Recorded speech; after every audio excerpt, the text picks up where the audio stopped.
Welcome to the next session of Scaling Up, which is using incrementality to scale your media mix with confidence. My name is Alex Kemp. I'm the Senior Director of Analytics here at Cardinal.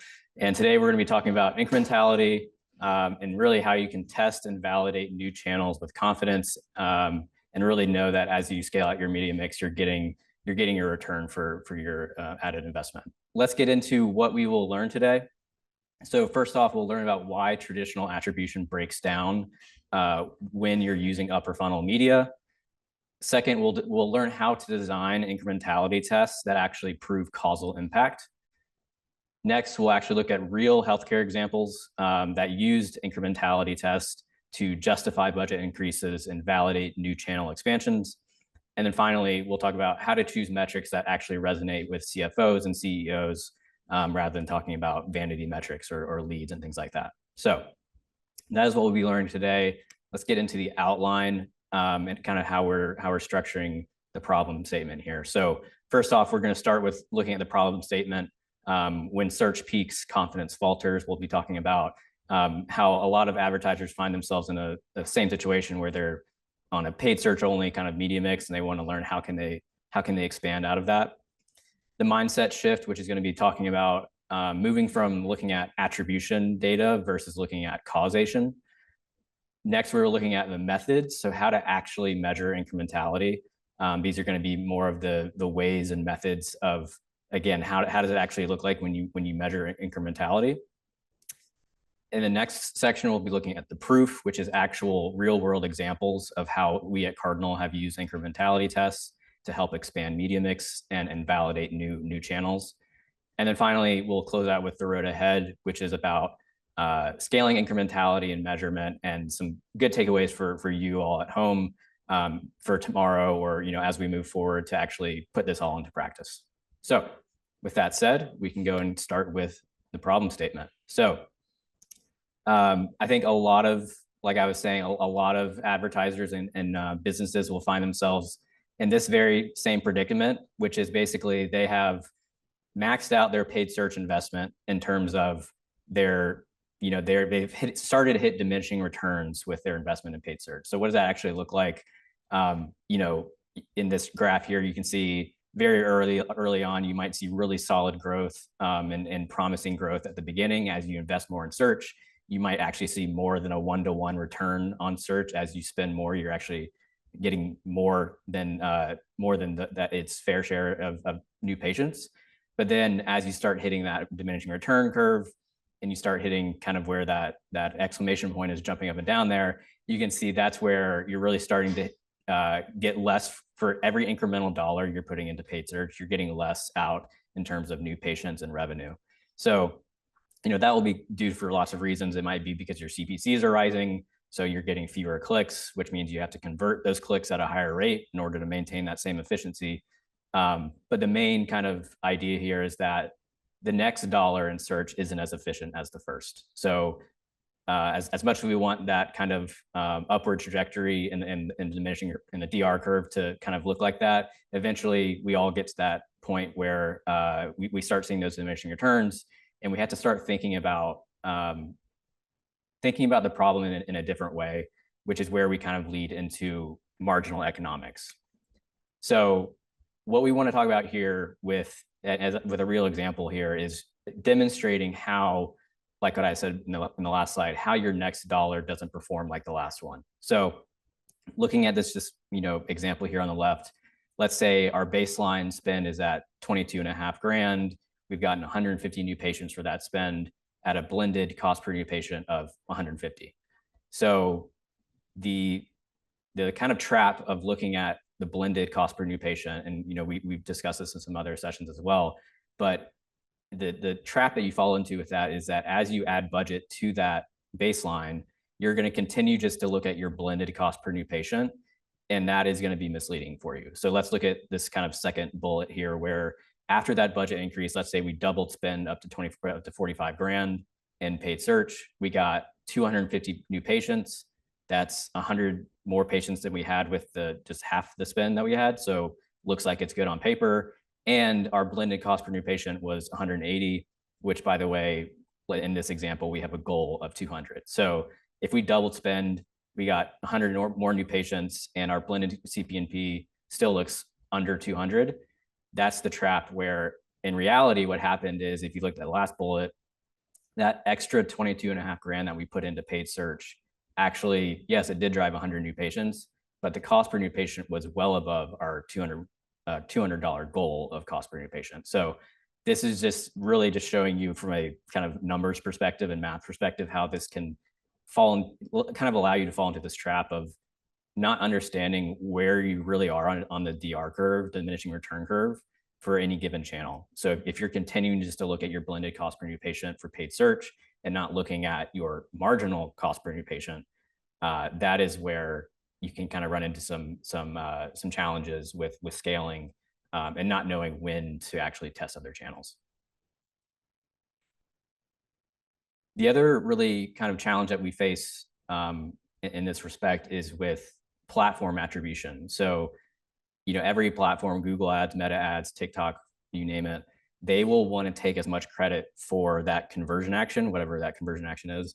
They will want to take as much credit for that as possible. So when you're trying to understand how well your channels are performing by using platform attribution, every kind of platform is going to have a bit of a biased view of it.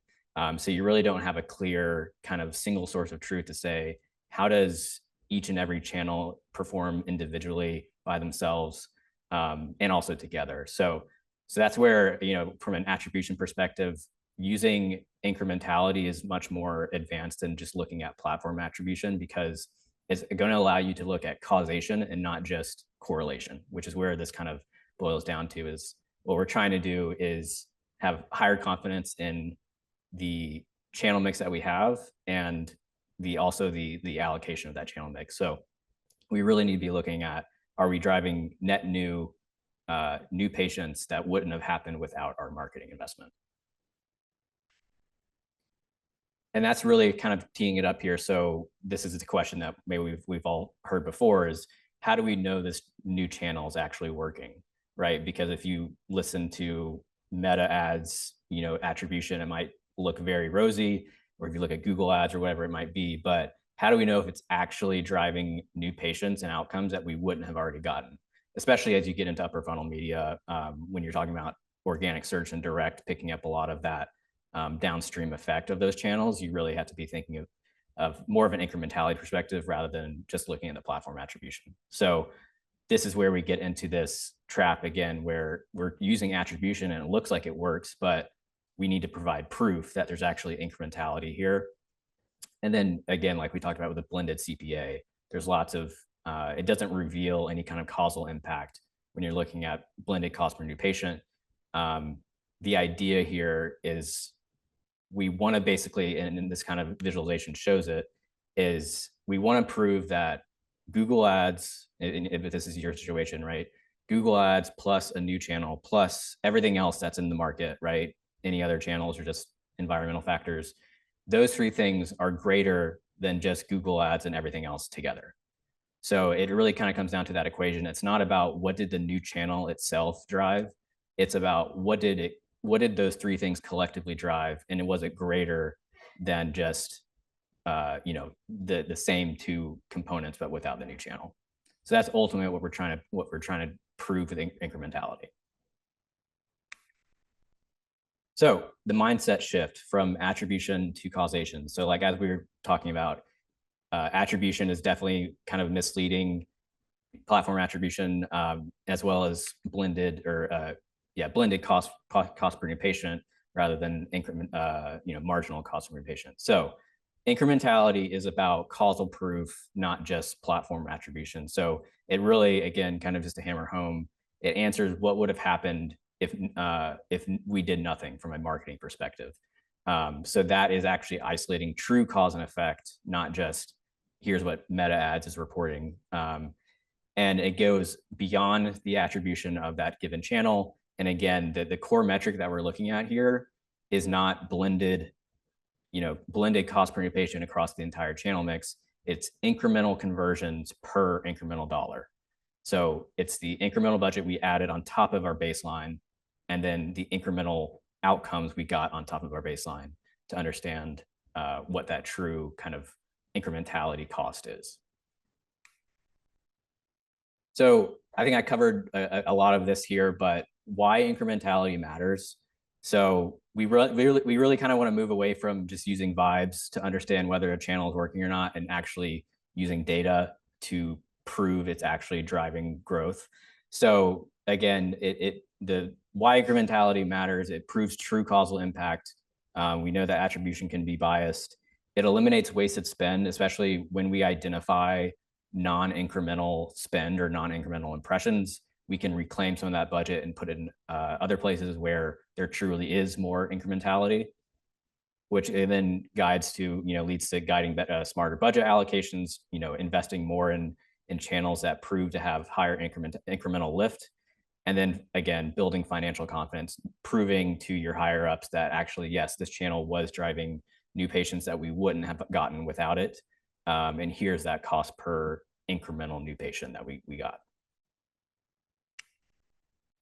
So let's talk about the methods. So this is where we're going to be talking about the specific ways in which we can measure incrementality. It boils down to two different types of tests that you can do. And they kind of differ in terms of, they're kind of, when you plot them out on a few different kind of dimensions, they have platform lift studies, which we'll cover, which are easy to implement, but kind of fairly limited in terms of the insights that they can give you. And we'll explain what that means and talk about that. And then we have geo-lift experiments, which is really what we would be recommending, and what we're going to walk through as an example later on. Is they are more difficult to implement, but they do give you much more insights across channels, and kind of really more answering the question that you have, which is, how is this channel working in conjunction with all my other channels? So we're going to cover both, but definitely, like I said, geo-lift is kind of where we recommend, and that is why we'll be covering it first. So looking at geo-lift, let's actually kind of define what we mean by this. So essentially what this boils down to is, let's say you're running paid search within your given markets. You want to test, let's say we want to test paid social. The idea here is that we are going to identify specific markets that are comparable to other markets. Basically, we're setting up a control and a variant, or control and experiment group. And then we are launching paid social only in those experiment group markets. And then the idea is that we run that test for a certain amount of time. We'll talk about what best practices is there later on, but we run that test, and then we show, okay, here's what the experiment saw period over period for that test. And then here's what the control saw. And then the differences in those lifts, or lack of lift, is where we will be able to really suss out how impactful and incremental was a paid social in those markets. And that will then therefore inform, okay, we can assume these would also act similarly in other markets. So that's kind of what geo-lift is at its kind of core. But again, it is really ideal for multi-location healthcare. So being able to split out markets, identifying markets that have similar attributes that perform similarly, and then putting those into a control and an experiment group, activating media in one group and not the other. And again, you're just measuring the lift in conversions or appointments, whatever that KPI is. And the idea here too is that you are controlling for seasonality and any other external factors. So one of the things that we don't really recommend is doing just a turn on and off kind of test. I think a lot of times we run into situations where we will launch paid, a client would launch paid social across every single market, and then we don't, the best comparison or judge we have to see if that channel worked is just a pre and post comparison of, well, we spent this much more, we got this much more blended, and there's not a whole lot we can do with that, because the question just goes back to, well, is it just a higher performing month, or was it actually due to that new channel that we launched? So that is why geo-lift is really preferred and recommended. It controls for seasonality. It allows you to see, separate out, here's what would have happened if we did nothing, which is your control. Here's what happened when we did, we activated that media. And hopefully what you're seeing is a lift, a higher lift in your experiment group than you are your control group. Okay, so now let's talk about platform lift studies. So these are going to be the ones, like I said, are easier to stand up, but they are less insightful in terms of how that platform is really proving incrementality. So what this really kind of boils down to, let's just kind of define what we mean by platform lift studies. These are going to be in the actual ad platforms like Google Ads, Meta Ads, TikTok, certain DSPs as well. You can run lift studies directly within those ad ecosystems. And so what that means is that, for instance, Meta Ads, which is a kind of a screenshot we have over here, we're able to see basically through what's called like ghost bidding, is understanding your existing target audience, monitoring what they did when we didn't serve them an impression, and then seeing, and then comparing that to the audience that we did serve impressions to. And as you can see here in the screenshot, basically you can see here's the group that was not shown any ads. Here's a group that were, and here's that actual lift. So the 142 conversions that wouldn't have happened without Meta Ads.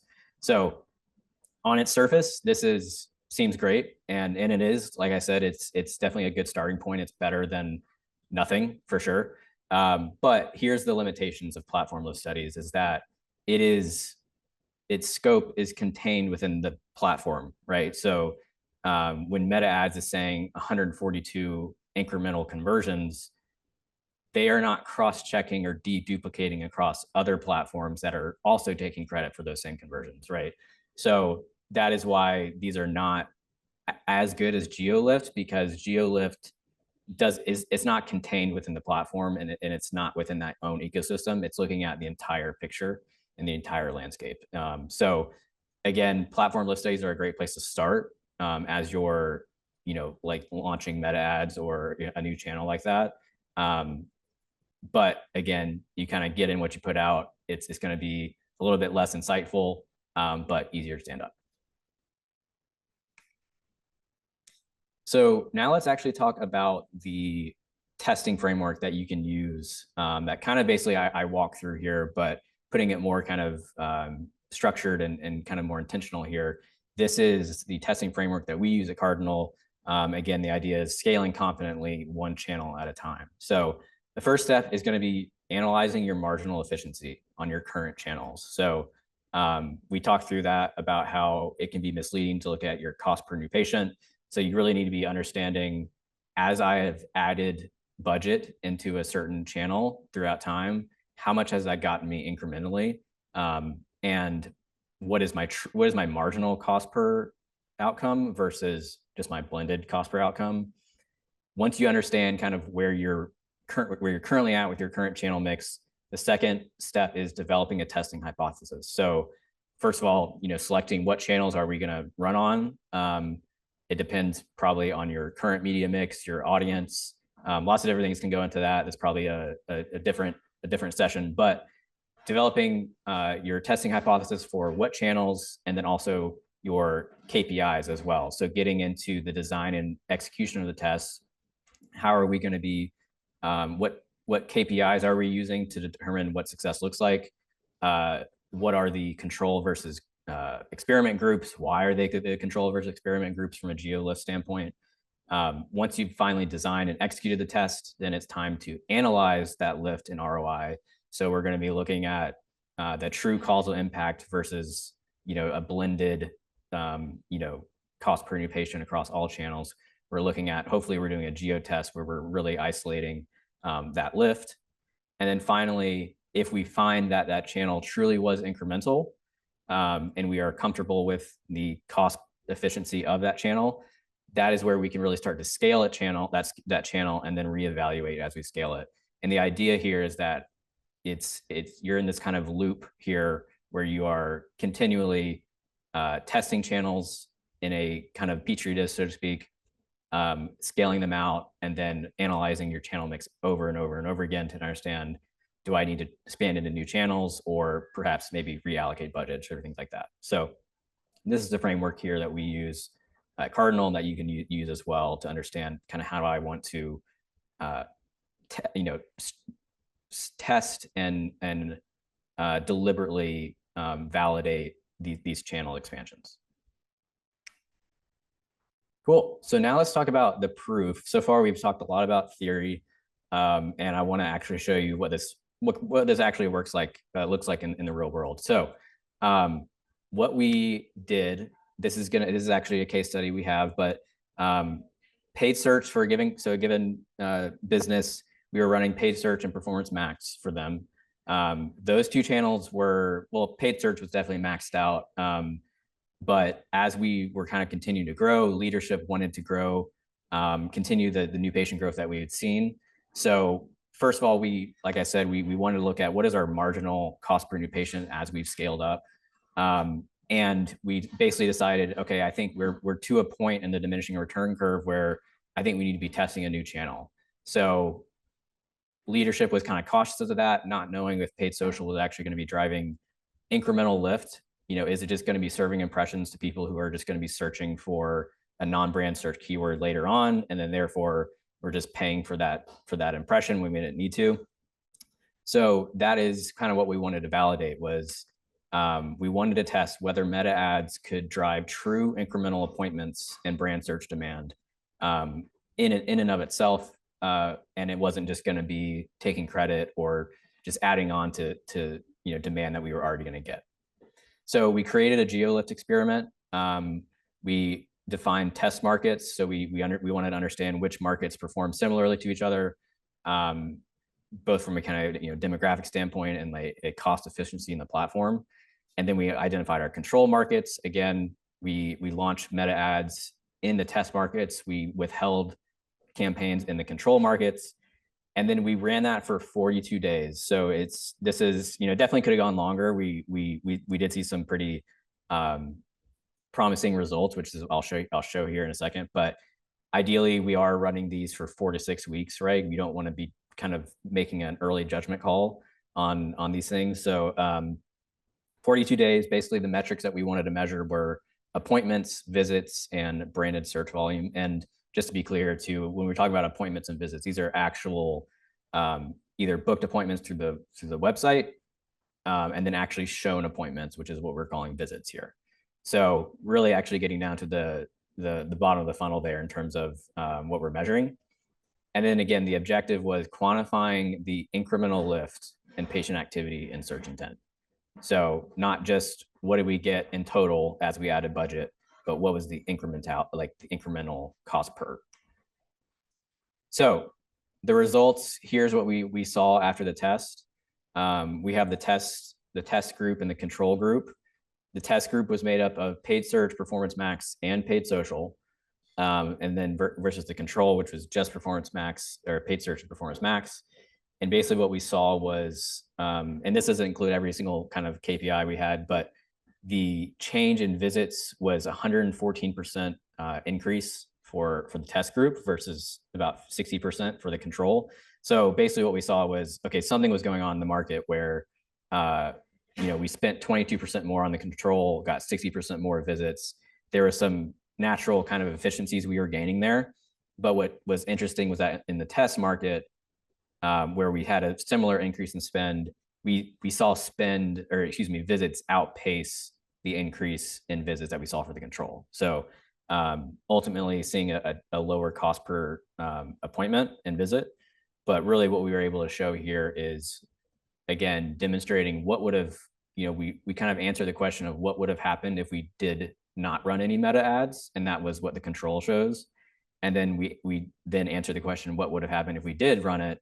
And we're able to, show them side by side versus if we just launched it everywhere, we wouldn't have really any mechanism or means to understand the relative performance between, if we didn't launch ads versus if we did. So this is the actual kind of results that we were able to show the client. And the result of this is, again, it doesn't end at, okay, cool, look at the data, we did it. The next step here is actually using those insights and refining the channel mix over time. So what we did, as you can see here on this chart, is this is cost, percentage of spend. So basically how we've allocated the budget over time. And as you can see, that blue bar for paid social was continuing to increase as we were able to do this test and validate that channel mix. And then we scale that out to other markets. So again, this is really the goal, is taking those insights and then actually doing something with those insights. So again, it kind of shifted the conversation from does paid social work to how much more can we invest in paid social. So obviously very different conversations, and we were able to do that with incrementality. Awesome. All right, so let's talk about the road ahead, scaling, incrementality, and measurement. So these are going to be more kind of like practical tips for you moving forward, and kind of how you can actually get started with incrementality testing tomorrow. So one thing we do want to call out here with incrementality is its relationship with media mix modeling. So, incrementality, this is how we kind of like to think of it, is incrementality is the microscope that you can use to really zero in on a channel and say exactly how much am I getting from this channel that I wouldn't have gotten without it. But media mix modeling is more of a telescope, which really kind of zooms out a bit more. Once you've established a more kind of mature channel mix, MMM is really the next step of incrementality. That is really where we're showing, here's what your baseline outcome volume would look like without any marketing whatsoever. So it's basically like incrementality for every single channel that you run. So that is really like the next level of incrementality, is media mix modeling. And once you get into media mix modeling, like I said, incrementality doesn't really go away. As you expand new channels, you're calibrating your model based off of those incrementality test results. So they kind of work in unison there. So we couldn't talk incrementality without talking about MMM. Now let's talk about some pitfalls with designing incrementality tests. Again, these are going to be kind of more of the kind of useful takeaways. The test sample being too small. So basically not designing the test or the control and experiment groups in a way that actually will deliver statistical significance once you actually in the test. The test duration being too short. So like I said earlier, we were talking about 4 to 6 weeks. We don't want to launch it for a week, and if we don't feel the lift, then turn it off.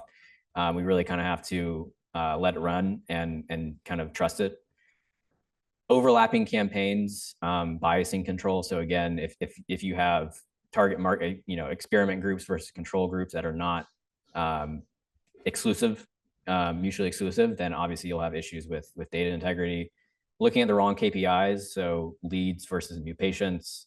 If you're able to get down to measure actual bottom of the funnel outcomes like new patients and revenue, that is obviously ideal.